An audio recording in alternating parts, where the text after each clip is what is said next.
Good evening and welcome to Story Hour. I'm tonight's host, Laura Blackwell. My co-host is the marvelous. Whoa, I'm in several dimensions.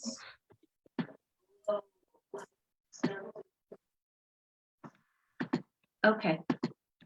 Facebook had just caught up and that was not properly muted. So welcome to the horrors that are my understanding of live broadcasting.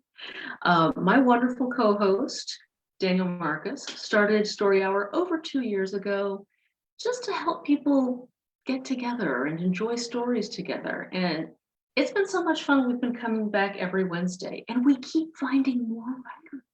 We have some of our favorites come back and then we get new favorites pretty much every week. It's been amazing.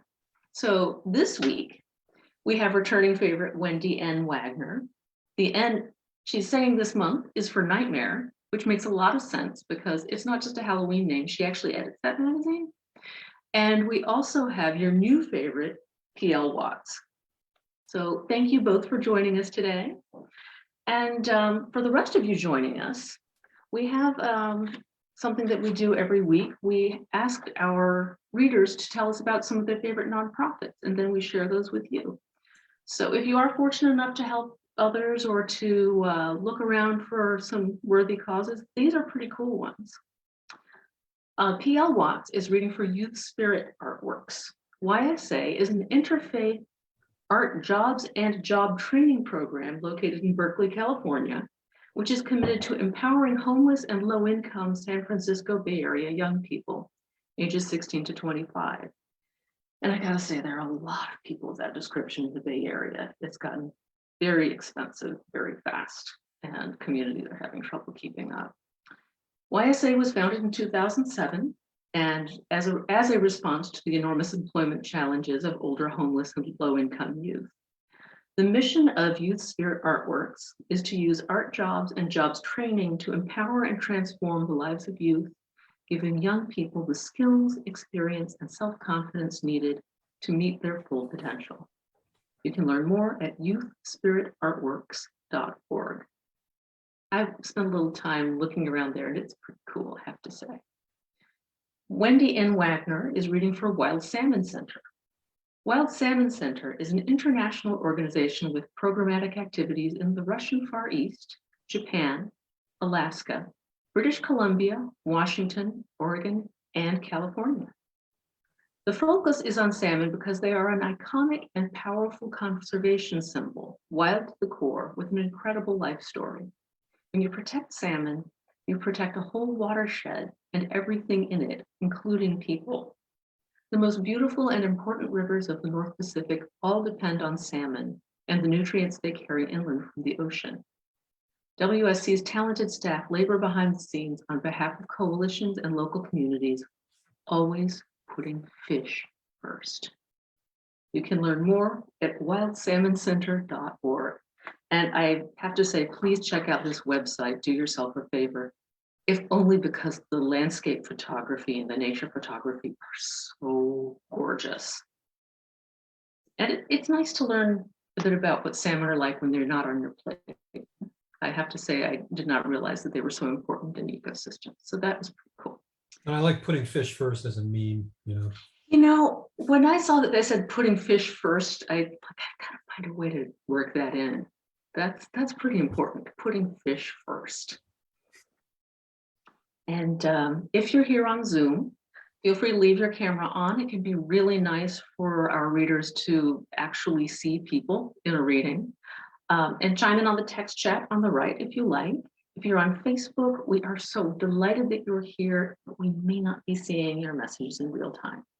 So, sorry. And first up tonight, we have P.L. Watts. P.L. Watts aged out of the Florida foster care system and worked her way through school. She played with gators as a child, and she loves her food spicy. Her first novella is forthcoming from Cemetery Gates Media as part of Mother Horror's My Dark Library series.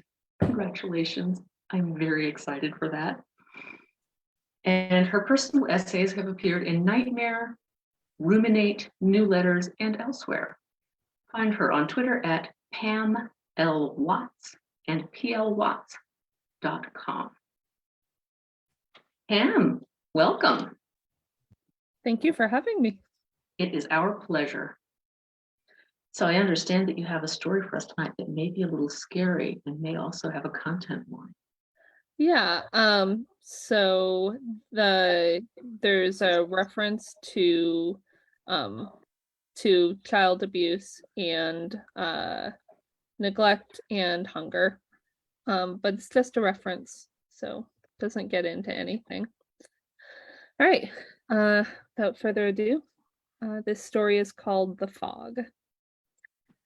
Not so very long ago, from what I hear, the folks up in the hills were doing fine. They were happy as my sister Tessie gets in the summer when she finds that first peach ripe for picking, bustling about with her hillfolk lives, learning and teaching, planning, experimenting, building and dreaming, doing all the things, in short, that hillfolk love to do, which was a lot, but that's how they liked it. I'm not one to judge. It must have been a marvel, buildings so tall they blocked the sun and crafted all of glass, if you can believe it, into trees and mountains and even waterfalls. And they had magical machines like cars for the air that flew themselves. I am not pulling your leg, zooming up and down those buildings, and inside tiny blinking robot children cooking their meals, delivering their packages, cleaning their houses, because maybe the hill folks' legs don't work so well, who knows? They had clever solutions for just about everything, it seems. Float through jolly burgers and doctors who magically appeared in their living rooms to heal their cuts and scrapes. They made masterpieces of music and art, a million things to distract their minds. And when they got tired of all that, heck, they even built spaceships to vacation on Mars. They were a fine, proud bunch, no doubt, and they had every cause to be. What those hill folk couldn't dream up. But they spent so much time with their heads in the stars, they never noticed the fog slipping in, not leastways until it was too late. Oh, there were stories in those early days, no doubt, of folk here and there getting lost if they wandered down from the hills and never making it back up. But who wanted to visit the valleys anyway, full of backwards, ornery people with their hands in the dirt and their minds not much higher? After all, the valleys had no schools, no museums, no picture shows or fancy shops, nothing to tempt the folk from the hills. What did the valley folk even spend their time doing? No one from the hills could have said, most like, if they'd thought to wonder, which I doubt they did. So hill folk did their visiting on other hills, flights from the hills being easy to come by. But that's when they finally noticed the fog. Not that they hadn't sort of seen it down there at the edges before, but noticed it for real as a thing they'd have to pay heed to when their flight stopped taking off. Then they realized they were cut off and they made a mighty roar. How can this be? Who is to blame? Why weren't we warned? Then there was much finger waggling and shifting of blame, but really it wasn't anyone's fault unless heedlessness was a sin. The fog just was. Once the fact of the fog had been established, and the effect that no one could leave, more or less, or at least they couldn't go far and still hope to come back, they sent their scientists down to tame it. They were sure that with a little time and all their money and brains, they could conquer the fog, dissolve it, bridge it, or vaccinate against it. So the scientists walked down from the hilltops to the boundaries of the valleys, and they poked at it with their fanciest gadgets. They tried to weigh the fog, but it was strangely shifty, and they couldn't get hold of it. They tested the pH, but it was neutral. It gave off no heat, no taste, no smell. It was hard to even see it on a really sunny day, and so finally, after running every test they could dream up, they concluded it wasn't real. What else could they do? They couldn't capture it to analyze its chemical makeup. They couldn't break down its physical structure. It had no organic stuff to classify that anyone could tell. So finally, they just decided it wasn't. And yet, the hill folk couldn't leave. And because they couldn't leave, they found they had no fuel. That was the real reason their plane stopped running. And then their floating cars as well, because even robots need fuel. All of a sudden, things weren't so easy anymore, things they'd taken for granted, like getting to the store or visiting their kin. I imagine that was a bit of a shock, but they carried on more or less as usual. Meanwhile, the fog got thicker. In all that time, the hill folk never thought to wonder how the folks down in the valleys were doing. Why should they? They'd never given us much thought before, even though we lived right down in the fog all the time now, didn't we? But all of a sudden, someone did remember us, and what do you think they did? Well, they didn't bake us a cherry pie, I can tell you that. Almost at the moment the hill folk remembered the existence of us valley folk, they turned their collective anger and fear, though they wouldn't cop to it, downward. This must be the valley folks' fault.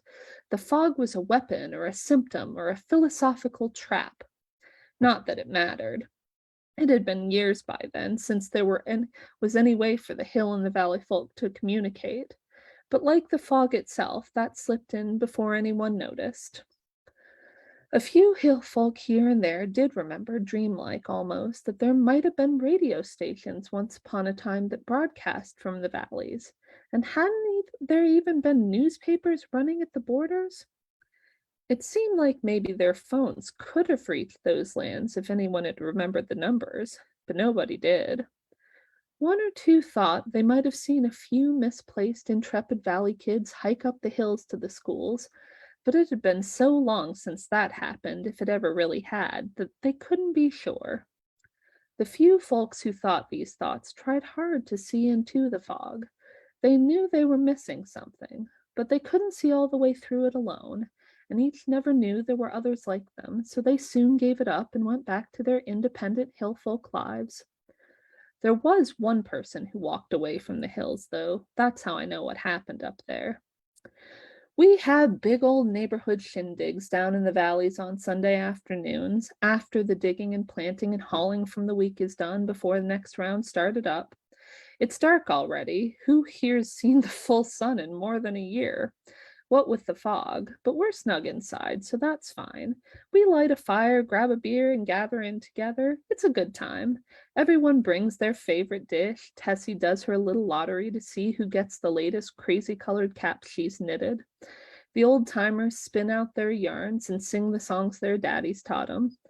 We share what little we have, and while we're all drinking and eating and carrying on, the one who walked away tells us her stories of what it was like up there before the fog settled in. Tales so crazy sometimes it's hard to put much stock by them. Like tonight, she's been in a state all day, and I should have known. She gets like this sometimes, remembering, and then she's quarrelsome. We're all just trying to enjoy a nice meal. There's a good crowd here besides me and her, arranged across the couch, the floor, the first few steps of the stairs.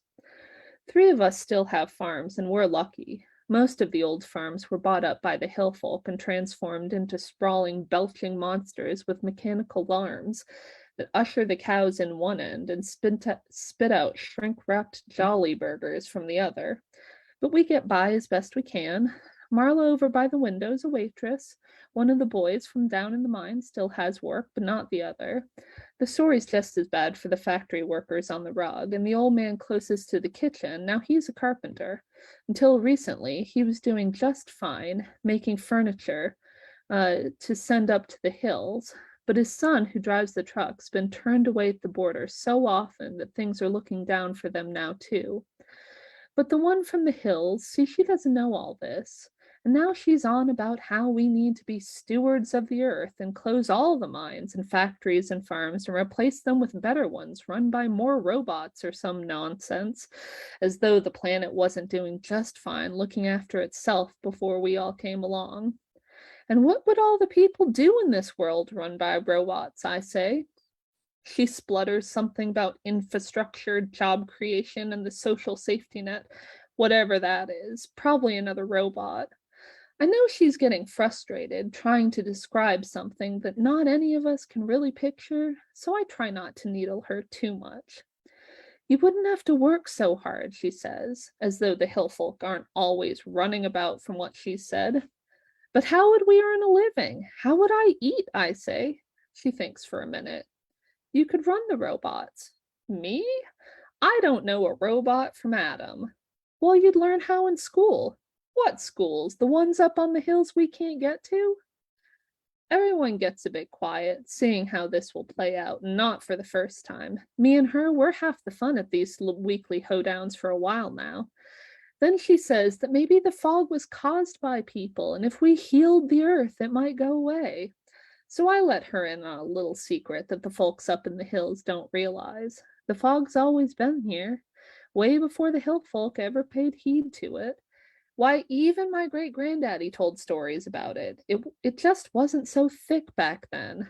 She says, but if we got rid of it, you could go to the hill schools, or we build them down here. I'll believe that when I see it, I say. And anyway, what are the hill folk doing to heal the earth while we give up all our jobs to the robots? Well, she says, we recycle for one. And she is completely serious. You mean you melt down all those pretty things you buy so you can make and buy new ones? I look at her. She looks at me. The silence stretches on till it gets a bit sour. That's all right, I finally say. I don't have to understand. Her face is getting blue, but I can't resist. Maybe if I've gone to one of them colleges, I would. That seems to score me a point. Most everyone laughs except her, but her eyes fill up with nostalgia for a place that I remind myself she once called home. So I bring her another plate of Tessie's baked beans, her favorite, as peace offering. While I'm up, I go ahead and fix a basket for little Jemmy and her family who live on the outskirts of town. Her daddy Jamal lost his leg in an accident at the Jolly Burger plant last year and hasn't been able to work there or find any other work worth doing. And since then, that little girl hasn't had enough food hardly to keep a chicken upright. We're that worried. Not that we'd say so to their faces or to each other for that matter. That's how I met the one who walked away. Truth be told, that's why she did her walking. See, Jemmy was one of those valley kids with an eager mind, curious as a cat and always wanted to know this thing from that. It was hard for her to take time away from her work down here, even before her daddy had his accident, but we all scraped together to help her get up to the hill, though she had to walk more than an hour each way through the fog and still do chores when she got home, but it made her happy. The one who walked away was Jemmy's teacher up in the hills. My imagination is pretty good, but I admit I can't picture him up there. Everything I know about reading and figuring my mama taught me at the kitchen table between milkings. Jemmy was the first kid from the valley that teacher ever met, and it changed her. How could it not? Valley kids have to fight to get what hill kids take for granted, and that was even before the fog. It's just life down here. Everything's just gotten more since the fog thickened. Crops don't grow as well, kids don't have as much energy, but we help each other out where we can. We just keep on like we always have. But I like to think it gives our kids something extra, in the soul, if you take my meaning. Anyway, it's a sure thing she saw something extra in Jemmy, something strong enough that she came to love that child. Then, when Jemmy stopped coming to school, she got real worried enough to come find out what happened. But by then, the fog was already thick, so she had to choose, stay in her perfect hill life or let it go and risk a trip through the fog to come find Jemmy. I think it's to her credit that she chose to walk away. She's never said much about her journey, and I don't press her. Some things take a long time to put words to. Some things don't ever make it that far, but stay lodged like a nightmare at the base of your spine, waiting to spring themselves on you around a corner or on a road that looks a little too familiar. So I leave it be, though I care. But I met her stumbling around in the fog, and I brought her home, gave her a place to stay while she sorted herself out. And when I finally got out of her why she'd come, well, I started taking her with me out when I went out there. We bring all the food we can spare. I tend their kitchen garden while she teaches Jemmy at a table made from 2 overturned milk buckets and an old door. Though privately, I think the education's more on her side than Jemmy's. But isn't that life, really? I guess that's the real difference between the hill folk and the valley. They had more time to think up there. More time to think, but maybe less to think about. Their lives were soft and easy compared to ours, so they didn't learn to take things on the chin like you and me. She asked me once if it ever bothered me that I never did get to college. I shrugged. I don't see much point in worrying about a life that never happened. There's plenty in the here and now for that. Besides, life is short down here in the fog. Who says I'd want to spend the precious time I have in a stuffy old schoolhouse? And I figure most of what really matters you learn from living and paying attention to the people around you, not from reading some book. Take the fog for one. You see, there's not much trick to it, really, the fog. It's just fog like any other fog, slipping in between folk and making things harder to see. It's everywhere down here, though it's thickest in the open lanes.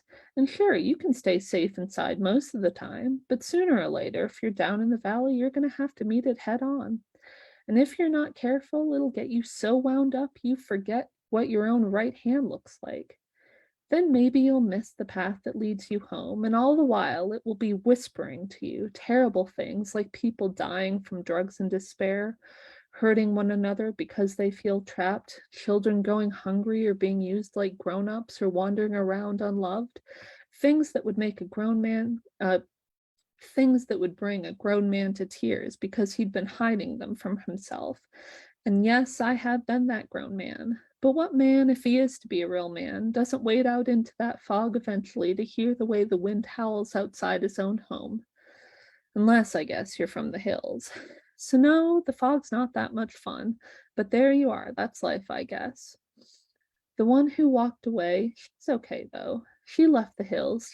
She's taken her long journey through the fog. She's got strange ideas about what it all means, and it's not always fun, the stories she tells. And even without the fog, it's not always easy for her down here. There's a lot she never learned to do for herself. She struggles. I try to help her, but there are some things you just have to figure out on your own. She's made a life for herself here, though, a happy enough one, I hope. She didn't really know about Jenny and the others, too many others, when she lived up in the hills. But now that she's been down here a while and seen it with her own eyes, she does what she can for them. She's a good woman, all things considered. I asked her once if she ever thought of going back. We were out in the chicken coop, our funny morning ritual, drink our coffee quiet, staring out those big old picture windows in the living room. The fog still looks like mystery at that hour. Then we put on our muckers and go out, feed the pigs, milk that she-demon nanny goat, and meet at the hen house where we carefully pick out the eggs one by one, such tiny, delicate things. But then we're ready to talk, and something, maybe it's the fog, who knows, has us thoughtful and open. Do you miss it? I say, pretending it doesn't matter. She nods just once, terse, so I'm on my guard. She picks an egg out of the furthest corner, wipes the hay from it, looks it over like she's satisfied, places it in the basket between us. Sometimes, she says, then she smiles to herself, as though to say she didn't have to wipe chicken butt from the eggs when she lived up there. I chuckle. I miss my classroom, she tilts her head, the libraries. This hits me in the gut because I do my best to scare up new books for her from our neighbors whenever I go visiting, but I know it'll never be enough. But would you go back? I say carefully. She looks at me, suddenly haunted, like how could I after everything I've seen? And I get it. She stays closer to home these days. She does what she has to, but a long walk through the fog is too much for most people to face more than once. I nod, press her shoulder. There's not much more to say. We finish collecting our eggs and walk back to the house in silence. That was about a year ago, 10 years after she made her long walk, 5 after she agreed to be my wife. We don't always see eye to eye. Sometimes it's like we're not even talking the same language. But still, we go walking together a little in the fog each morning, and we mostly get through it all right. So that's the story of the hill folk. Not how it ended, of course. That's a whole nother story. One I've never had the heart to tell her. You see, we tried to mount a rescue once, not long after she came. Her story scared us that much, so we felt we had to try. Tessie and some others loaded up their pickup trucks with fresh fruit and vegetables, pies, and even a couple deer, and we all drove on up. I don't know what we expected. Okay, maybe I do.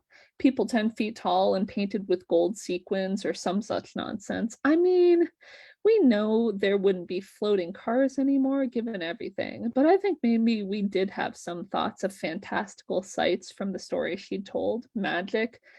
Maybe that was it. And we were feeling festive and maybe even singing as we drove on up. It was going to be a grand thing. And even if it wasn't, who didn't want to see the sun again? It was a queer thing, though. The hill folk stopped us at the border. They weren't the proud philosophers and scientists she'd told us about. They were skinny and dirty and foul-mouthed and feral. They looked at us with haunted eyes. and they stood above us with rusty pipes and sticks like they meant to beat us off. I guess hunger will do that to you. Even animals domesticated from birth will switch back sometimes when food is scarce. They stood like a barricade just above the fog line as though it was solid, and when we tried to pass through, they shouted and hurled their sticks at us. We were forced to turn back or risk our trucks being tipped up and ruined, which none of us could have afforded. That was a black day for sure. We could have forced our way through if we tried, but it was clear we weren't wanted. We're even seen as the enemy. It might have done more harm than good if we'd forced the issue, so we turned back and left them be. Tessie shook her head as she put her truck in reverse. Before we were out of range, a dirty, shirtless child picked up a stone and sent it our way. It bounced feebly off the hood without doing any damage. It isn't fair, Tessie said. It isn't right. And I agreed with her, but what can you do? I don't know what became of the hill folk after that. No one does. Anyway, as it gets darker and darker down here, we don't have much time to worry about it. But sometimes, before I fall asleep, I think about them. They may have all starved to death. It's almost certain. How could they not? Their food, what wasn't frozen or packaged, came from the valleys just like their fuel. And they must have run out of that at some point, too. They didn't know how to farm if there had been room for it up there, which there wasn't, and they didn't have rifles to hunt for game, what game there might have been left up there anyway. In short, they were like children, as far as I can tell. That's the impression I get from the one who walked away, though she swears that's not true.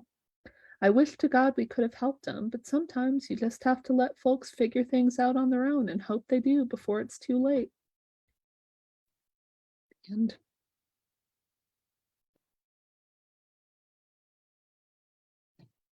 Wow, what a voice.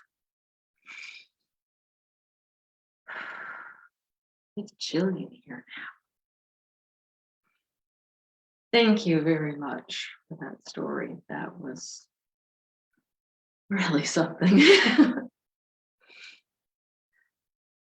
Well, it is our custom between the stories to take a moment to let the story resonate and to take a breath, because sometimes we actually have not been breathing enough while we've been listening to the first story. I think this is one of those.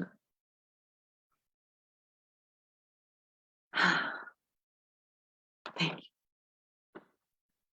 Our next reader is Wendy N. Wagner. Wendy N. Wagner is the editor-in-chief of Nightmare Magazine and the managing editor and senior editor of Lightspeed. Her short stories, essays, and poems run the gamut from horror to environmental literature. Although, let's be honest, there's a lot of horror in the environment these days and what's happening to it, right?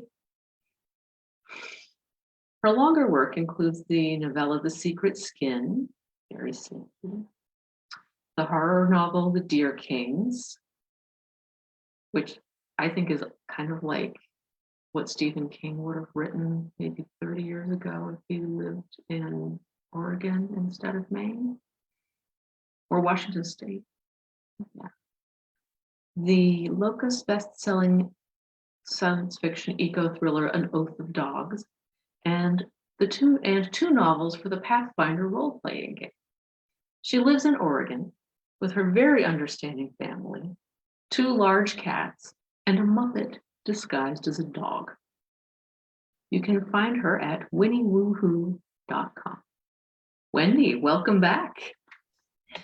Oh, it's so great to be here. And I promise this is just maybe a little more lighthearted than the last story, but it does at the end have some implied animal harm. It's called The Bandage Man Way, and it's forthcoming in an anthology of urban legends, and it's inspired by a real urban legend here in Oregon about a guy called the Bandage Man that you're going to hear about. No matter how many times I drove this stretch of highway, I was never prepared for the thickness of the trees, the snaking of the road, the aggressive speed of the cars streaming from Portland's rigid grid toward the freedom of the coast. Risking a glance to check the GPS on my phone felt dangerous, like begging the asshole tailgating our Subaru to ram us into the ditch. But I didn't want to miss the turn for Everdeen Camp. There was no good place to turn around for miles. GPS suggested we had a little over a mile before the turn. Then I'd abandon my beautiful girlfriend to run for hours in the woods while I waited patiently at our beach house, a repeat of weeks of training and prep for this ridiculously named race. Hey, we're nowhere near Tillamook, so why do they call it the Tillamook Burn? I asked Naveen over my shoulder. She grunted as she pulled her sports bra down over her shoulders. I had to force my eyes back to the road. My girlfriend is dangerously adorable even when she isn't dressing in the back seat of our car. I always forget you're not from here, she said. Yeah, Michigan, absolute foreigner, I know. I caught her grinning in the rearview mirror. You're so adorable when you get Oregon shamed. She reached for the teal technical tee hanging on the back of the passenger seat. Back in the 1930s, a huge stretch of the Tillamook and Clatsop State Forest burned in a terrible wildfire. Volunteers came from across the state to help fight it. Wow, scary. So the race is named after a fire? She an assent. Of course, Naveen knew all about it. She was researching wildfire impacts on forests for her doctoral thesis. She was as in love with forests as she was running, and me, hopefully. She leaned into the gap between the seats.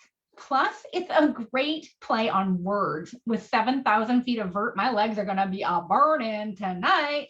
She shot me a corny wink and I played along with some clever wordplay, although I was distracted by my own extensive to-do list for the night. I barely resisted feeling for the gold circle safety pin to the inside of my jeans pocket. I'd have about 5 hours to prep the Airbnb while Naveen ran her 50K. I hoped I could find everything I needed in Cannon Beach. At least I could get her some good beer. Elise, did you hear me? The turn's coming up in half a mile. I startled out of my head. Oops, full gathering, thanks. I made the turn onto a narrow road heavily shaded by enormous maples. A white shape shot into my field of vision and I hit the brakes out of pure, stupid reflex. It hung suspended in our window for a moment, all pale, fluttering, and vast pupils. And for a second, I thought I had hit someone, a tall man in white rags with impossible alien eyes. Then it swooped up, an owl, noiseless and beautiful. My breathing filled the car, shrill and rasping. Naveen was shaking my shoulder. Your inhaler, sweetie, you used your inhaler.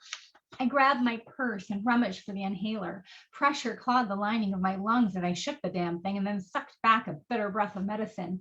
Since COVID, I could barely manage 5K, let alone 50. God, that was weird, Naveen said. Must be a barred owl. They're so territorial, they'll attack even in daylight. Yeah, I managed to gasp. Oh, check out that sign. Runners in the roadway. This must be where we cross the road, she said, and chirped on about the race's course, but her words floated over my head. I drove on, biting my lip. My grandmother, superstitious youper that she was, would have called that owl a bad omen. I wasn't about to tell Naveen that, though. I tried not to think about omens as I drove the rest of the way to Cannon Beach. I'd seen pictures from the course and it looked like a difficult trail, steep, rocky, miles from anything. The race organizers had medics and volunteers, but that didn't mean Naveen wouldn't be spending hours mostly alone in the backwoods. She could get yanked off the trail by a cougar and no one would ever know. But she loved trail running and I loved her. And if I wanted our relationship to work out, I was just going to have to trust that all her training would pay off and she could keep herself safe out there and that maybe she could outrun any cougars. I took the exit for downtown Cannon Beach and parked beside a candy shop. Even before I opened the car door, I could smell the bright, sweet scent of cotton candy. Pink threads floated out of the building's open door as I passed.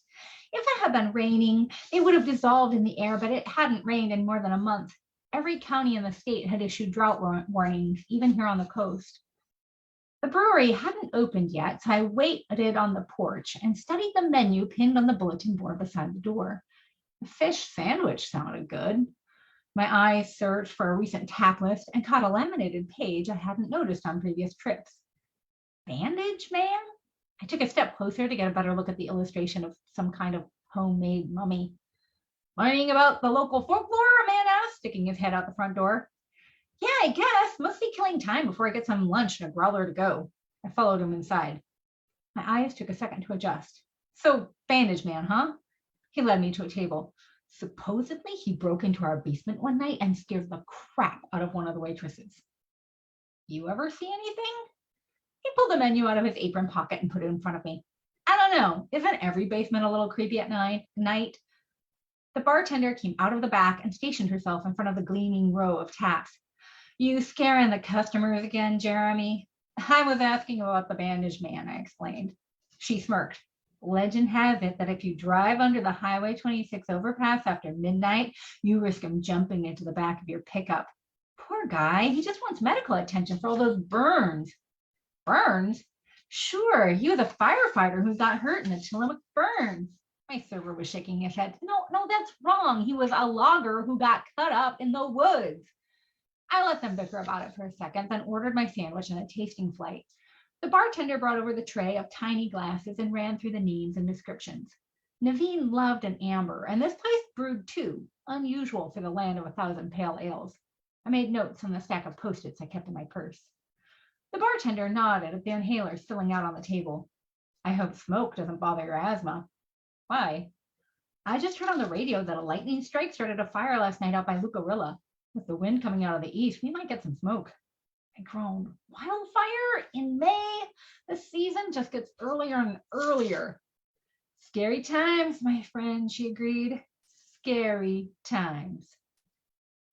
After stops for flowers, fancy candles, and takeout from Naveen's favorite restaurant, I checked into our beach house and collapsed on the couch. I hoisted my feet onto the coffee table, logged into the Wi-Fi, and checked Twitter for updates from the race. No one had finished yet, although one dude had passed the final aid station and had less than 6 miles left. A tweet from another runner's coach caught my eye, hoping everyone can finish the course before they have to be evacuated. Evacuated? I refreshed the race hashtag and saw people retweeting wildfire warnings from the Clatsop County Sheriff's Office. I hadn't thought twice when the bartender mentioned a fire. We were like 40 or 50 miles north of the race's course, and I'd never even heard of the town of Lucarilla. But apparently this fire was bigger and wilder than original reports had painted it. I got up and began pacing, found a vase for the flowers, paced some more. Of course Naveen was fine out there. The race organizers knew what they were doing, and if there was any real danger, they'd round up the runners and get them out pronto. Naveen was probably chugging some electrolyte drink mix at the last aid station, ready to zip across the finish line and into our friend Tanya's SUV.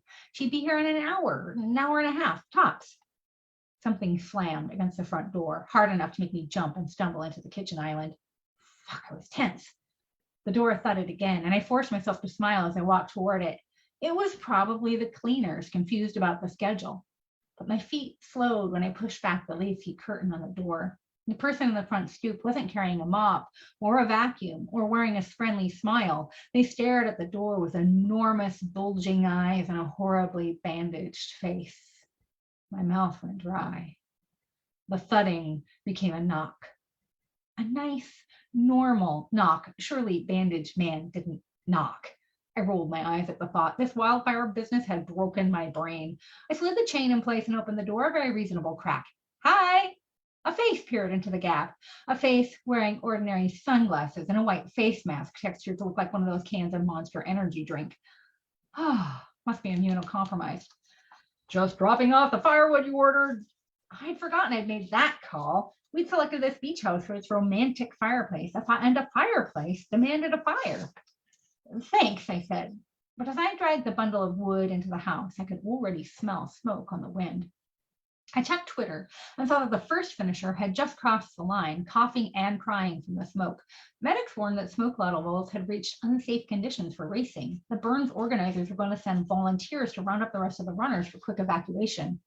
I grabbed my purse and keys and rushed out the door. How many runners and volunteers had carpooled? How many had simply been dropped off by loved ones who expected to meet them at the finish line? I couldn't just leave people out there, and I wouldn't risk Naveen getting left behind.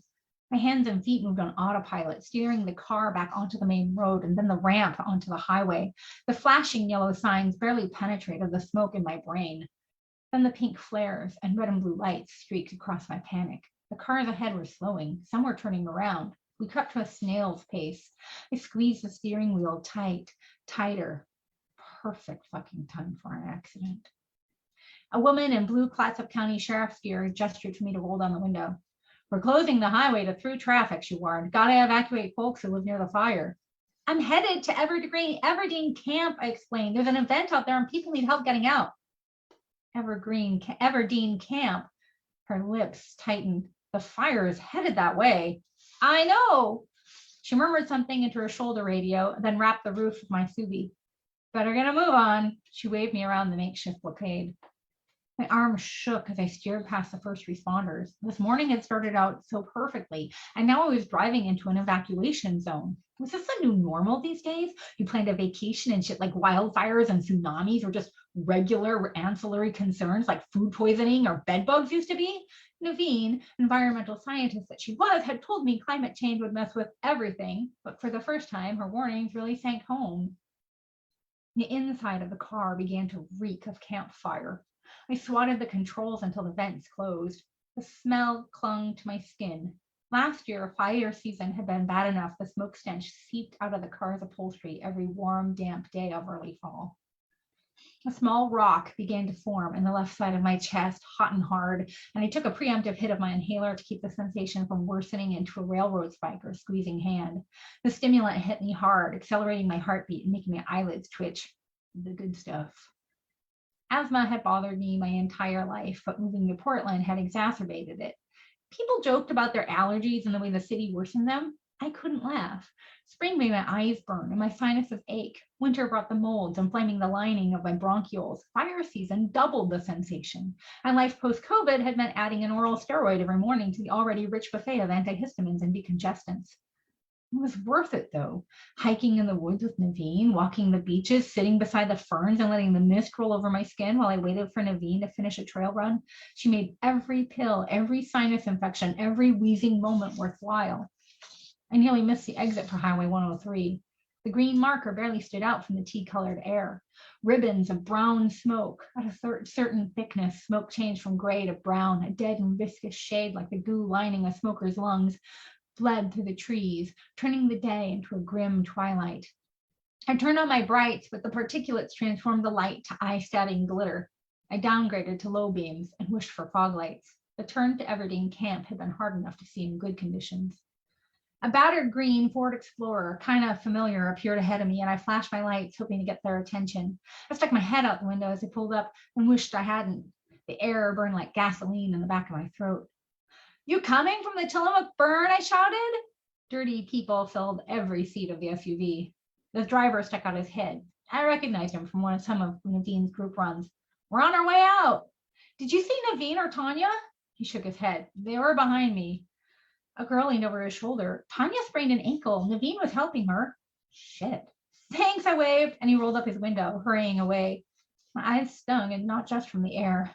Leave it to Naveen to be a hero. I sealed up the window, but the pause had invited too much smoke into the car.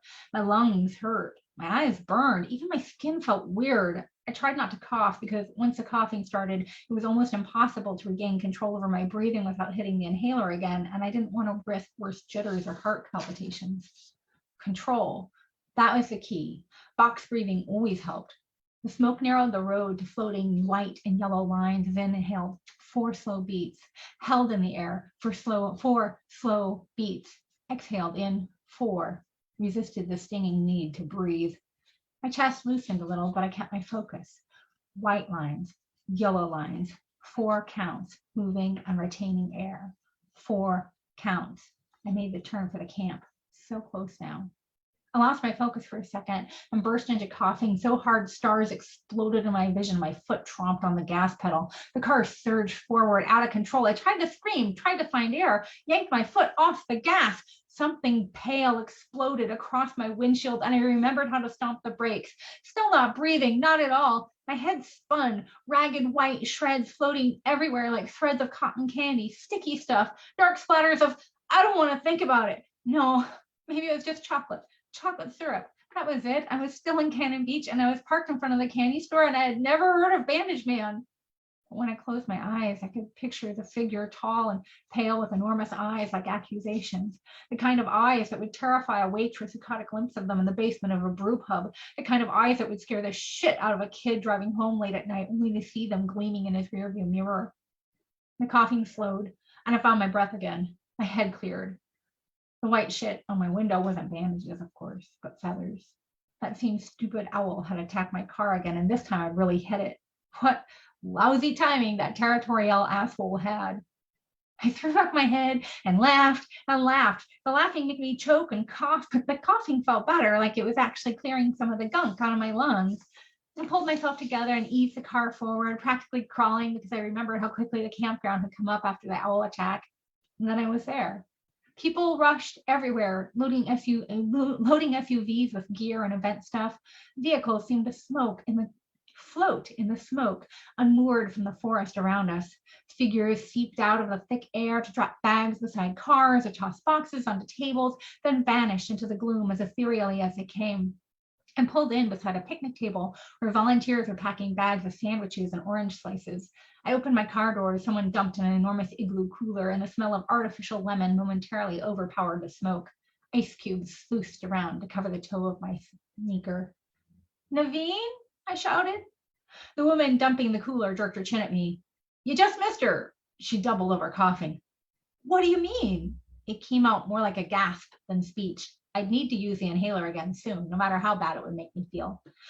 She ran back up the course to help some of the other runners, the woman managed between coughing fits. She left 4, maybe 5 minutes ago. I spun around, trying to picture the course map that Naveen had studied so carefully. The runners used the driveway of the camp as a starting chute before they crossed the road to climb the first big hill. She was loaded with first aid gear, another volunteer added. Took all our bandages. Bandages.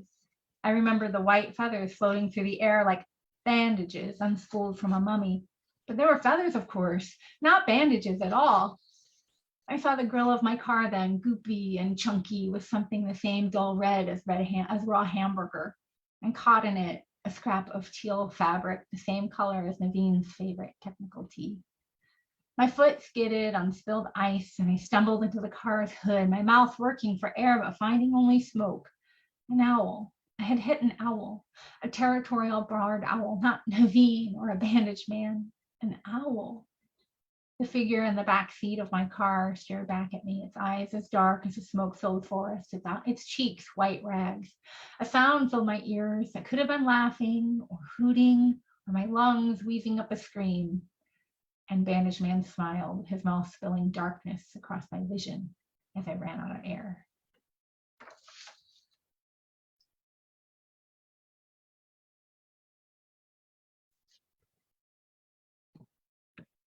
Wendy, I actually started coughing during that. Oh, wow. That's amazing. It was maybe a little too real. Campfire story meets actual wildfire. What was the name of the book that's in again? I can't remember. It's called like Urban Legends Anthology. It's Never put somebody on the spot right after a reading. No better than that. It's not out yet, so. Okay. But hopefully soon. Well, when you have a release date and or a pre-order, if you could drop that into the Facebook, that would be great. Because, absolutely, I'll yeah. be waiting for that. Wow. Daniel, I would say that we've got our October off to a good start. Seriously. Just the way I like it. Yay, good. Oh, I'm so happy we got to come and read. I'm so happy I got to hear PL's story. It was so spooky. And oh gosh. It was funny because I was thinking about how, we've seen fog used before. I know Stephen King has used it at least twice, right? And it wasn't like this. It was scary, but not like this. Yeah. So yeah. Oh. Yeah. Very nice pairing. Well, so thank you for reading in October for us, P.L. Watts and Wendy N. Wagner. Next week, it continues. We will have Zan van Rooyen and Ken Wiggins. And I do recommend checking storyhour2020.com to check out the schedule, bios of writers you might be interested in, and just in case there are any sudden changes. We try to avoid them, but you never know. And you can watch any programs you may have missed or watch this story hour over and over and over on the Story Hour page on Facebook. Thank you both so much for sharing your stories with us today. Thank you to Daniel Marcus, without whom literally none of us would be here. And thank you to all of you who are watching live, all of you who are watching later, for joining us in the Story Hour, spinning the fictive dream together. Good night. Night, everybody. Night.